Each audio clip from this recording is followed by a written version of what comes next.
لوگ نماز اس لیے شروع کرتے ہیں، کہتے ہیں میں 5 نمازیں بھی پڑھتا ہوں، میں صدقات بھی کرتا ہوں، کام میرا پھر نہیں چلتا. تو میں کہتا ہوں تمہیں پتہ ہی نہیں، نمازی کے لیے تو آزمائش ہے. جتنا جتنا ایمان کامل اتنی آزمائش بھی زیادہ. اور یہ میں اپنے پاس سے نہیں کہہ رہا.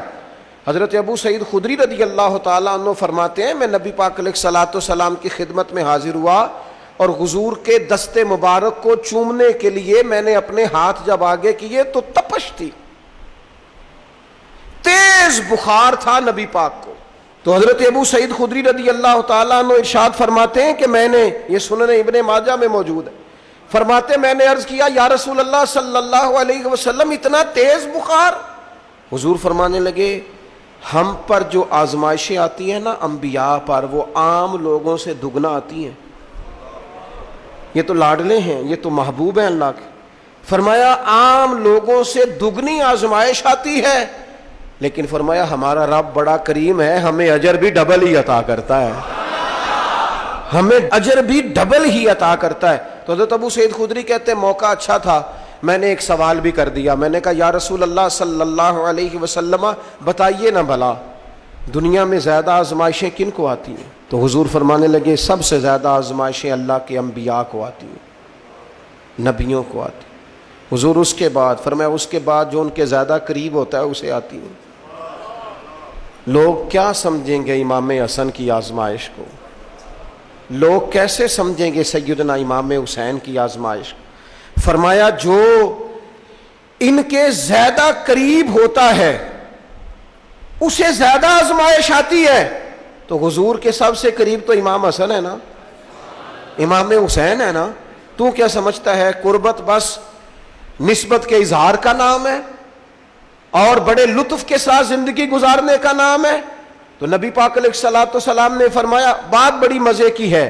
فرمایا پھر اللہ کے بعض بندے تو ایسے ہوتے ہیں جنہیں اللہ فقر میں مبتلا کر دیتا ہے. فرمایا ان کے پاس صرف ایک چادر رہ جاتی ہے، اتنا فقر ان کے پاس آتا ہے. لیکن جو حدیث کے آخری لفظ ہیں نا وہ وجد والے ہیں، وہ وجد والے ہیں، وہ سرور والے ہیں.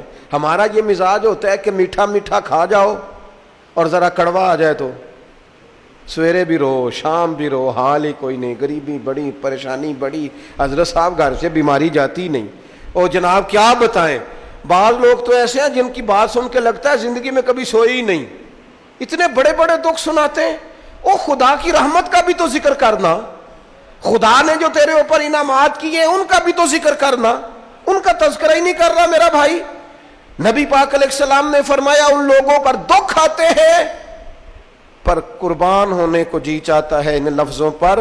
حضور فرمانے لگے وہ رب کی طرف سے آنے والے دکھ پر بھی اس طرح راضی ہوتے ہیں جس طرح تم میں سے کوئی راحت ملنے پر راضی ہوتا ہے. سکون والی چیز ملنے پر جس طرح تم راضی ہوتے ہو اس طرح وہ دکھوں پر بھی راضی ہوتے ہیں. دکھ قبول محمد بخشا، دکھ قبول محمد بخشا. پر ایک شرط لگائی چھوٹی سی میاں صاحب نے، انہوں نے کہا 100 دفعہ قبول ہے، دکھ 100 دفعہ قبول.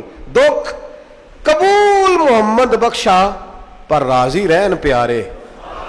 یہ شرط یہ ہے کہ تو راضی رہ، تو راضی رہ. دکھ قبول محمد بخشا، راضی رہن پیارے. اور حضرت سلطان صاحب کہنے لگے اساں کیتی ہے جان حوالے رب دے، ایسا عشق کمایا ہے اسی مرن تو پہلو ہی مر گیا، باہو تا مطلب نو پایا ہے.